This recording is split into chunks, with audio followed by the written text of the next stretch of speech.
How to test O2 sensor even if you are not mechanic. Full test can be done with Multimeter, but if you have only OBD2 scanner, I will show you how to test if O2 sensor works correctly.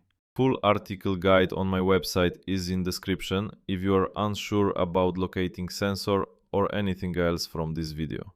Testing with OBD2 scanner.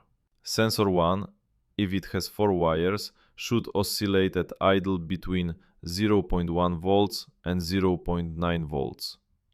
Sensor 1, if it has 5 wires, will not oscillate, but when idling, if you press gas pedal briefly and let go, there should be a spike in voltage if it is working correctly. Sensor 2, after catalytic converter, test procedure. Warm up engine, not cold, drive at about 1500 rpm, press full throttle for about 3 seconds, release gas pedal and let car slow down naturally, do not brake. Good sensor behavior.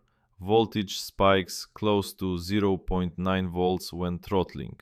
Voltage drops close to 0 volts after releasing throttle. Testing with multimeter. You want to test heater power and sensor signal. Heater helps sensor reach operating temperature quickly. Step 1. Heater power check. Engine off, ignition on. Find oxygen sensor connector. Disconnect connector and test voltage on heater power wire, usually 12 volts or controlled ECU voltage. No power means heater problem. Step 2. Heater resistance. With sensor disconnected, measure resistance across heater wires, usually same color. Typical resistance 2 to 20 ohms cold. Higher than 20 ohms may indicate heater fault.